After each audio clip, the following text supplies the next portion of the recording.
हाय सर्वांना, तुमचं सर्वांचं खूप सारं स्वागत आहे आजच्या एका नवीन ब्लॉगमध्ये। तर नवीन दिवसाची छान अशी सुरुवात झाली होती। तर दिसत असेल भाकरी, खूप साऱ्या भाकरी दिसत असतील। आता ह्या कशासाठी केल्या होत्या, कोणी करायला सांगितल्या होत्या किंवा किती करायला सांगितले होते हे तुम्हाला पुढे समजेलच। तर त्यासाठी ब्लॉग पुढे कंटिन्यू करा। हा ब्लॉग येण्यासाठी थोडंसं लेटच झालेलं आहे, थोडं नाही बऱ्यापैकी लेटच झालेलं आहे। जवळजवळ 7 ते 8 दिवसांपूर्वीचा व्हिडिओ, पण एडिटिंग केलेली नसल्यामुळे तुमच्याशी काही शेअर करण्यात आला नाही। तर इथे ज्या दिवशी भाकरी सांगितल्या होत्या, सकाळी उठल्याबरोबर आम्ही कोणतं काम करण्यासाठी घेतलं असेल तर भाकरी करण्यासाठी। तर साध्या मनोज जरांगे पाटील हे नाव कोणाच्या ओळखीचं नाही किंवा कोण ओळखत नाही असं नसेलच। तर लोणावळ्यामध्ये जेव्हा ते स्टे करण्यासाठी येणार होते, म्हणजेच 1 दिवसासाठी जेव्हा त्यांचा इथे मुक्काम होता, तेव्हा आपण ह्या आंदोलनासाठी काय हातभार लावू शकतो किंवा काय मदत करू शकतो ह्या दृष्टीने खूप विचार केला। तेव्हा मिस्टरांनी सांगितलं होतं की कमीत कमी तू 50 भाकरी तरी घरामध्ये करून दे म्हणून। म्हटले 50 नाही, पण माझ्याकडून जेवढं शक्य होईल तेवढं मी नक्की करण्याचा प्रयत्न करेल। तर असं ठरवून सांगण्यात आलं होतं की प्रत्येक घरातून कमीत कमी 30 भाकरी आणि शेंगदाण्याची चटणी, अशा प्रकारे एक म्हणतात ना, फुल नाही पण फुलाची पाकळी, असा थोडासा खारीचा वाटा का होईना एवढ्या मोठ्या आंदोलनासाठी। तर लोणावळ्यामध्ये जेव्हा येणार होते तर तेव्हा दिवशीचा हा व्हिडिओ, तर लेट झालं पण म्हटलं तुमच्याशी शेअर करावा। तर आता इथे भाकरी करून झाले होते, इथे मी मोजून ठेवत होते। 50 तर नाही झाल्या, पण जवळजवळ 30-35 भाकरी माझ्या झाल्या होत्या। तर मी ते मोजून पाहत होते किती झाल्या। एक साईडला शेंगदाण्याची चटणी सुद्धा करायची होती, सासूबाईंनी अर्ध्या करून ठेवल्या होत्या। तोपर्यंत मी बाहेरची कामं करून आले आणि त्याच्यानंतर इथे भाकरी करण्यासाठी घेतल्या होत्या। भाकरी झाल्यानंतर म्हटले आता शॉपमध्ये घेऊन जावं, कारण तिथंच सर्व जमा करायचं असं ठरलं होतं। तर ज्या दिवशी आम्हाला भाकरी करण्यासाठी सांगितले होते त्या दिवशी आम्ही सकाळीच बऱ्यापैकी लागलो होतो, पण आमचा एक प्रॉब्लेम झाला की आमची गॅसची आहे तर खूप जाळ कमी लागतो, म्हणजे पूर्ण तवाभर नाही, त्यामुळे भाकरी भाजायला बराचसा टाईम जायचा। तर आता इथे भाकरसुद्धा करून झाल्या होत्या। भाकरी झाल्यानंतर इथे शेंगदाण्याची चटणी ह्यासाठी ठरवली होती की जेणेकरून कुठल्याही प्रकारची भाजी दिली तर ती खराब होईल। दुसरं असं की प्रत्येकाच्या वेगवेगळ्या भाज्या म्हटलं तरी एकत्र करायचं म्हटलं तरी थोडंसं वेगळंच वाटतं, म्हणून असं ठरवण्यामध्ये आलं की शेंगदाणा चटणी करू, जेणेकरून ती खराबही होणार नाही, टिकेल। पुढे जरी माणसं गेली आंदोलनाला तर ती आहे तशीच राहील। तर त्या हिशोबाने आता इथे चटणीसाठी सासूबाईंनी एक साईडला तयारी करून दिली होती। आणि दुसरं असं की सासूबाई व्हिडिओमध्ये आल्या त्या दिवशीच्या ह्याच्यामध्ये, तर तो त्याच दिवशीचा व्हिडिओ आहे। तर सासूबाईंच्या व्हिडिओबद्दल थोडंसं बोलेल, तर त्याच्यासाठी पुढे ब्लॉग करा। तर आता इथे माझं सर्व पॅक करून झालं। आम्हाला बऱ्यापैकी लेट झालं होतं, आमच्या अगोदर बऱ्याच जणांचे तिथे जाऊन पण पोचल्या होत्या। आता इथे आलो होतो मी शॉपमध्ये। हे भरलंय का सगळं? चपाती बरं, चपाती नाव लिहिले, चपाती चटणी, चपाती भाकरी वेगळं वेगळं केलंय। चपातीच जास्त दिसती वाटतं, चटणी एवढं फुल पॅक भरून झाल्या का? तर आमच्या इथे बऱ्यापैकी लोकांच्या भाकरी चपाती चटणी आलेल्या होत्या। तर इथे सर्वांनी एका जागेवर जमा करायचं असं ठरवलं होतं। तर पॅकिंग करण्याची जी म्हणतात ना व्यवस्थित केले होते, म्हणजे एका बॉक्समध्ये भाकरी, एका बॉक्समध्ये चपाती, एका बॉक्समध्ये चटणी, जेणेकरून पुढे गेल्यानंतर घेण्यासाठी सोपं जाईल। त्यानंतर घरी आले, घरातली सुद्धा कामं आवरायची होती। तर गुड इव्हिनिंग सर्वांना। तर सकाळची सर्व कामं आवरून झाली, भाकरी वगैरे दिल्या, भाकरी चटणी असं सर्वांनीच दिलंय। आजचा दिवस स्टे होता लोणावळ्यामध्ये आणि त्याच्यानंतर पुढे कुठे जाणार आहेत माहीत नाही। तर खूप सारी प्रचंड प्रमाणात गर्दी आणि आता पुढे जाण्यासाठी निघालेत वाटतं खोपोलीच्या दिशेने। तर माझे मिस्टर तिकडेच गेले, ते आल्यानंतर पाहू त्यांच्याकडनं काही अजून व्हिडिओ भेटतात का। माझी खूप इच्छा होती पण नाही जाऊ शकले। तर आता पुढची कामं आवरण्यासाठी घेते। आता संध्याकाळच्या कामाची तयारी चालली आहे। आता इथे भाजी आणण्यासाठी चालले, तर भाजी कसली खूप सारी भाजी आली आमची, त्याने जागा पण चांगली असं काही घाण वगैरे नाही। तर 1-2 जणांचं सजेशन घेतलं की तीच भाजी आहे का म्हणून। गावा ठिकाणाची असाल तर तुम्हाला माहीत असेल ती भाजी, जे गोडवे माठ असतात, लाल माठ, आणि एक काटेरी माठ असतात, तर ती तर काटेरी माठ तर खूप सारे आलेत। तर दाखवते 1 मिनिट बॅक कॅमेऱ्याने। तर खूप सारी आली इथे बघा, या पालोट्यामध्ये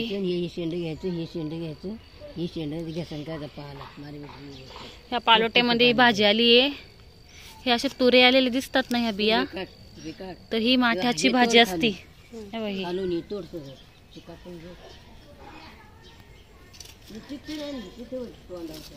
हे बघा, हे देठ असतात कवळे, तर ते पण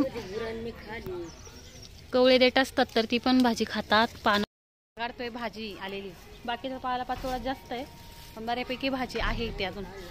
ऊन चमकते डोळ्यावरती। तर 2-3 दिवस झाले पाहतीये मी। तर हे बघा भाजी, इथलं बाकीचं गवत काढलं ना म्हणजे ती चांगली फुटली असती. काटेरी आहेत का लाल आहेत तेच काटे? काटे नाही, काटे नाही, बिनकाटीची. काट्याचा हिरवा माता नक्की, लाल पण नाही काटे पण नाही, नक्की कोणते? लाल तिकडे एवढं मोठं तिथं मोठे मोठे कवळे कवळे नका काढू, मोठे फुटतील डबल. तर सर्वात पहिले लक्ष माझंच गेलं होतं या भाजीवरती. ज्या गावरान भाज्या असतात म्हणजे शेतातल्या किंवा रानातल्या मला खूप आवडतात. बाकी काही इतर जण घरातले खात नाही, पण म्हटलं एकदा सजेशन घ्यावं सासूबाईंचं आणि तर आमच्या आजीचं की तीच माठाची भाजी आहे का, कारण कुठल्याही प्रकारचा पालेभाज्या खाण्यात येण्या नको, पण मला गॅरंटी होती की तीच भाजी असेल. तरी ते दोघींनी सुद्धा मला भाजी काढून दिली. खूप सारी भाजी भेटली. सूर्य मावळतीचा झालाय तर खूपच जास्त ऊन येते डोळ्यावरती, असं दाखवते. 1 मिनिट. हे बघा मावळता सूर्य असा डोळ्यात चमकतोय, असा पलीकडे गेला की अजून चमकतोय. तर अशा प्रकारचा दिवसभराचा माझा गडबड गोंधळ चाललेला. घरी आल्याबरोबर ही ते सासूबाईंना भाजी साफ करण्यासाठी दिली होती आणि मी ते घेतला होता स्वयंपाक करण्यासाठी. माझं एक साईडला स्वयंपाकाची इतर तयारी. भाजी साफ करत असताना बऱ्यापैकी टाईम जातो, कारण त्याच्यामध्ये छोटे छोटे काटे पण असतात, तर ते व्यवस्थित साफ करून घ्यावे लागतात. दुसरं की कवळे डेट वगैरे. तर सासूबाईंना सांगितलं होतं, मी कॅमेरा सेट केलेला आहे, व्यवस्थित भाजी साफ करत असताना दाखवा म्हणून. तर तशाच प्रकारे ते इथे व्यवस्थित दाखवत सुद्धा होत्या. तर त्या दिवशी काढलेल्या व्हिडिओमध्ये की सासूबाईंना व्हिडिओ पाहून छान वाटलं. तर मी मागच्या वेळेसही खूप वेळा सांगितलं आहे की असं कुठल्याही प्रकारचा वाद किंवा काही नाही, तर थोडंसं त्यांना व्हिडिओमुळं थोडंसं असं वाटायचं की मला आडल्यासारखं होतं किंवा कुठं जात नाही. आणि जेव्हा सासूबाई व्हिडिओमध्ये नसतात तर आवर्जून विचारलं जातं की कुठे काय. आणि एक सवय होऊन गेली होती की दोघींच्या व्हिडिओची कंटेंटच आमचा तो किंवा आमचं चॅनलचं नावही तेच आहे, तर त्याच्यामुळे थोडंसं त्यांनाही अवघडल्यासारखं वाटायचं, तर त्यामुळेच त्या व्हिडिओमध्ये येत नव्हत्या. दुसरं असं की असं नाही की त्यांना आवडत नाही, अजूनही त्यांना आवडतं. तुम्ही खूप वेळा पाहता सुद्धा, जेव्हा मी व्हिडिओ काढत असते तेव्हा त्यांचा प्रयत्न असतो की मी व्हिडिओमध्ये यावं किंवा काय, पण थोडंसं मी टाळते. पण तुमची जर इच्छा असेल तर तसं कमेंट करून सांगा, कधीमध्ये घेत जाईल. रेग्युलर नाही, पण जेव्हा जेव्हा शक्य होईल त्यांच्या हिशोबाने किंवा माझ्या व्हिडिओमुळे त्यांना कुठल्याही प्रकारची अडवणूक होणार नाही ह्याची काळजी घेईल. असं थोडंफार व्हिडिओमध्ये मी नक्कीच दाखवण्याचा प्रयत्न करेल. तुम्हालाही छान वाटतं हे मलाही माहिती आहे की पहिल्यापासूनच तुम्हाला आमच्या दोघींची जोडी आवडते किंवा त्यांना व्हिडिओमध्ये पाहायला आवडतं. दुसरं असतं की आता तब्येत वगैरे माझी ठीक नव्हती, तर असं नाही की व्हिडिओमध्ये नाही म्हणून त्यांचं माझं काही नात्यामध्ये चेंज झाला आहे किंवा आम्ही एकमेकींना समजून घेत नाही किंवा त्या मला समजून घेत नाही. खूप चांगल्या प्रकारे काळजी घेतात. जेवढी माझी माहेरी काळजी घेतली जाते तेवढी सासरेसुद्धा काळजी घेतली जाते. पण सध्या माझ्या असं फेऱ्या चालू आहे, 8 दिवस आईकडे 8 दिवस सासरी, असंच चाललेलं आहे. कारण की कंटिन्यू पण सासरे आराम म्हटलं तरी होत नाही, नाही म्हटलं तरी आपल्याला थोडंसं अनकम्फर्टेबल वाटतं. थोडं बरं वाटलं की इकडे, त्याच्यानंतर आईकडे, असंच चाललेलं आहे. आता इथे स्वयंपाकासाठी घेतला होता. त्यानंतर आता सध्या हळदी कुंकू वगैरे पण चालू आहे. एका ठिकाणी हळदी कुंकवाचं आमंत्रण आलं होतं, तर म्हटले पहिलं ते आवरून घेऊ आणि आल्यानंतर बाकीचं स्वयंपाक करू. हळदी कुंकवाला जायचं होतं, तिकडे आली जाऊन, थोडंच नॉर्मल आवरलं. त्या दिवशी घातलेली साडी घातली जेणेकरून म्हटलं धुवायला होईल, तर त्याच्यासाठी धुवण्यासाठीच ठेवून दिली होती ती भाजीची तयारी. अर्धवट स्वयंपाक करून गेले होते, पीठ मळून गेले, कुकर झालेलं आहे, आमटी झालेली आहे. आरवीचा आवाज, ही आमची आरवी.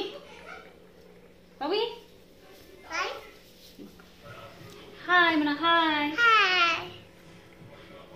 अजून काय बोलताय? साऊ गेली म्हणा घरी, पळाली. तर आरवी, थंडी खूप जास्त वाढली, खूप जास्त प्रमाणात लोणावळ्यात थंडी. आता सगळ्याच ठिकाणी आहे की नाही माहित नाही, पण इकडे खूप जास्त थंडी आहे. तर पहिली आता भाजी करून घेते, आणि त्याच्यानंतर आरवीला जेवायला देते. है की ना आरवी? बरं तुला बघते, ठीक आहे, तुला बघायचं. बघा बघू त्या दिवशी काय म्हणायची, जय श्रीराम. पाला वेगळे, देठ वेगळे करून घेतलेत. पीठ काय तेल फोडून देऊ म्हणताय काय? ते तळलेलं तेल नका घेऊ, त्याने चपातीला वास येतो. आता भाजी पहिली स्वच्छ पाण्याने धुवून घेते. देठ आणि पानं वेगळी पण करतात, पण मी एकत्रच करणार आहे. एवढी काही गरज नाही, टेस्ट मध्ये काही फरक नाही पडत एवढा आहे ना. उलट ते देठांची टेस्ट लागते उलट मी इथं पाहिजे ना, तर देठ आणि पानं वेगळी गेली नाली सगळी, एवढी काही खास नाही वाटत.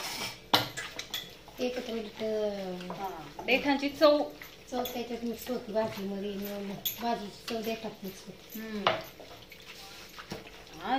तर अशा प्रकारे स्वयंपाक करत असताना, काम करत असताना आमच्या गप्पा गोष्टी चाललेल्याच असतात. कन्व्हर्सेशनमध्ये, नात्यामध्ये कुठल्याही प्रकारचा फरक पडलेला नाही. फरक पडलेला आहे फक्त त्या व्हिडिओमध्ये येत नाही एवढंच. आता इथे भाजी धुवून घेतली होती. आता इथे करण्यासाठी काही नॉर्मलच रेसिपी आहे, मला आवडते, तर त्याच्यामुळे म्हटले चला भेटले आहे तर करून घेऊ. इथे कढईमध्ये तेल घालून घेतलं. लसणाची आणि कांद्याची फोडणी देतात. हिरवी मिरचीमध्ये सुद्धा केली जाते, पण त्या दिवशी आमच्या घरी काही हिरवी मिरची नव्हती, तर त्याच्यामुळे एक साईडला सासूबाईंच्या चपात्या चालल्या होत्या, कारण हळदी कुंकवावर नाही येईपर्यंत बऱ्यापैकी टाईम झालेला होता, तर त्याच्यामुळे म्हटले चपात्या त्या करत होत्या. आणि आता इथे भाजी करण्यासाठी घेतलं होतं. तर दुसरं असं की आंदोलनाच्या दिवशी लोणावळ्यामध्ये असणारी गर्दी बऱ्यापैकींनी पाहिली असेल न्यूजवरती किंवा यूट्यूबला, पण मला शक्य झालं तर मी नक्कीच स्टार्टिंगला किंवा एंडिंगला व्हिडिओच्या काही क्लिप मिस्टरांकडून भेटल्या तर नक्कीच जॉईन करेल, कारण मी त्यांना सांगितलं होतं की आवर्जून घेऊन या म्हणून. आणि माझी खूप इच्छा होती जाण्याची, पण म्हटले तुझं यायचं काम नाही, तिथे इतकी जास्त प्रचंड प्रमाणामध्ये गर्दी आहे, तुला काही तिथे व्हिडिओ तर लांबच राहिलं, पण तुझा श्वास पूर्ण गुदमारून जाईल. दुसरं असं की सध्या तुझी तब्येत बरी नाही, त्यामुळे तू न येणंच बेस्ट आहे. शक्यतो मी तुझ्यासाठी व्हिडिओ काढण्याचा प्रयत्न करेल. तर त्याच्यासाठी आता इथे माझी भाजी झाली, त्याच्यानंतर जेवण वगैरे केलं आणि पुढचं ते सुद्धा जेवणासाठी आले होते. दिवसभर त्यांचा पूर्ण वेळ तिकडेच गेला होता. जेवढं शक्य होईल तेवढी लोणावळ्यातील लोकांनी, लोणावळीकरांनी असा प्रयत्न केला किंवा आजूबाजूच्या परिसरातील लोकांनी, मावळातील, की कुठल्याही प्रकारे आलेल्या लोकांची गैरसोय व्हायला नको. दुसरं असं की त्यांची जेवणाची वगैरे योग्य प्रकारे सोय व्हावी यासाठी प्रयत्न केले होते. जेवण वगैरे झाले हे आताशी आलेत, अजून सुद्धा न्यूजच पाहतात ते. आवाज कमी करा ना. तर दिवसभर आज ते तिकडेच होते. 5-2 मिनिटं काय बोलतात ते का आज आवर्जून बोलते व्हिडिओमध्ये की म्हटले एवढे लोक आले होते, कशी झाली त्यांची सोय वगैरे? सोय व्यवस्थित होती. ग्राउंड पण कमी पडले, एवढी पब्लिक होती. सगळं ग्राउंड किती अंदाज असेल ते? 250 एकर का काहीतरी होतं वाटतं असं सांगतो. हां, कारण मी ऐकलं होतं.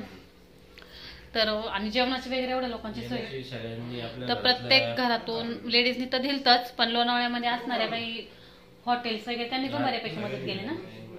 जेवणाची सोय तिथं पुलाव वगैरे ठेवला होता. तर आता लोणावळ्यामधनं निघालाय, गेले लोणावळ्यामधून निघून गेले ना. आता निघून गेले तेव्हा इकडे आले. लोणावळ्यातून निघून जाताना कमीत कमी त्यांच्या गाड्या अंदाजे कमीत सांगता नाही ना किती गाड्या आहेत, पण अंदाजे 3 तास तर लागले त्यांना गाड्यांना जायला. नुसतं तेवढं आपलं लोणावळा क्रॉस करायला म्हणजे एवढ्या गाड्या आहेत. 3 ते 4 तास लागले त्यांच्या गाड्या. माझी खूप इच्छा होती, पण हे म्हटलं तुझं सारख्याचं कामच नाही तिथं, तर त्याच्यामुळे त्यांनी बऱ्यापैकी व्हिडिओ आणलेत म्हणतात. आता कुठे आता नेक्स्ट डे कुठे? नेक्स्ट डे वाशीमध्ये. आता माझे व्हिडिओ कुठपर्यंत पोचतात माहीत नाही, पण जास्तीत जास्त शेअर करा, जेणेकरून जे आलेले लोक आहेत त्यांची गैरसोय व्हायला नको. लोणावळेकरांनी खूप छान प्रतिसाद दिलाय ना. प्रत्येक घराने, प्रत्येक लेडीजनी, कोणी 10 कोणी 20.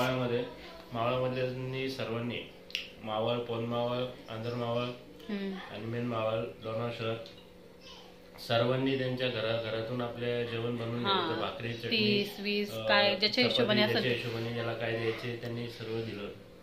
आमच्या गावाकडे फोन केला होता, तर आमच्या गावाकडनं 25 किलो चटणी, बरं गाव माझ्या गाव आहे, मूळ गाव मावळामध्ये बेडसेत. 25 किलो चटणी, 2 बिस्लेरीचे ते काय म्हणतात ते पिकअप आणि 2000 भाकरी, एवढं सर्व. आणि बाकीचं तर वेगळंच, जे लाडू वगैरे आणतात नाही का बिस्किट पुढे, तर ते सगळे वेगळंच. तर असं प्रत्येक गावागावातून गाड्या आणल्या. पुन्हा ह्यांनी आम्हाला पण सांगितलं होतं येथील सर्व एरियातल्या लोकांनी की येणाऱ्या लोकांना उपाशी राहायला नको, तर त्यांची व्यवस्थित सोय व्हावी ह्या हिशोबाने. तर असा गेला आजचा दिवस. तर चला आजचा ब्लॉग इथंच एंड करते. भेटूया पुढच्या नेक्स्ट छानशा ब्लॉगमध्ये. तोपर्यंत व्हिडिओला लाईक करा, शेअर करा आणि सबस्क्राईब करायला विसरू नका. सरकारने लवकरात लवकर मराठ्यांना आरक्षण देणे, त्यांच्या हक्काचं आरक्षण देणे ही सरकारची जबाबदारी आहे. आणि गोरगरिबाच्या मुलांचं भवितव्य सिक्युअर करणे. म्हणजे मी असं कुठल्या जातीचा उल्लेख नाही करत, पण मराठाच नाही, पण एक समान म्हणतो ना आपण सर्वांना, तसं व्हायला हवं. कारण की कोणालाही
जरांगे पाटील लोणावळ्यात आज पोचून त्यांनी आज सकाळी सभा घेऊन आता मुंबईकडे निघाले आहे. आता लोणावळ्यामध्ये त्यांची आता सभा संपलेली आहे. तरी खूप लोकांची गर्दी आलेली आहे. कमीत कमी 5 ते 10 किलोमीटर इकडून अशी रांग लागलेली आहे हवेपासून. आता पुढे चाललेली आहे, काही मागे आहेत. अशाच पुरते ट्रॅक्टर लोक घेऊन आले, काही पूर्ण संसारच मांडून आलेली आहे. पूर्ण अख्खं घरदार संसार पूर्ण म्हणजे राहण्या खाण्याची सोय त्यांची तशीच होईल आतमध्ये, असं त्यांनी सगळ्यांनी व्यवस्था करून आलेली आहे त्यांची. सरकारने त्यांचं एवढी मराठा जरांगे पाटलांवरती मराठा समाजाने एवढा विश्वास ठेवलेला आहे. यामुळे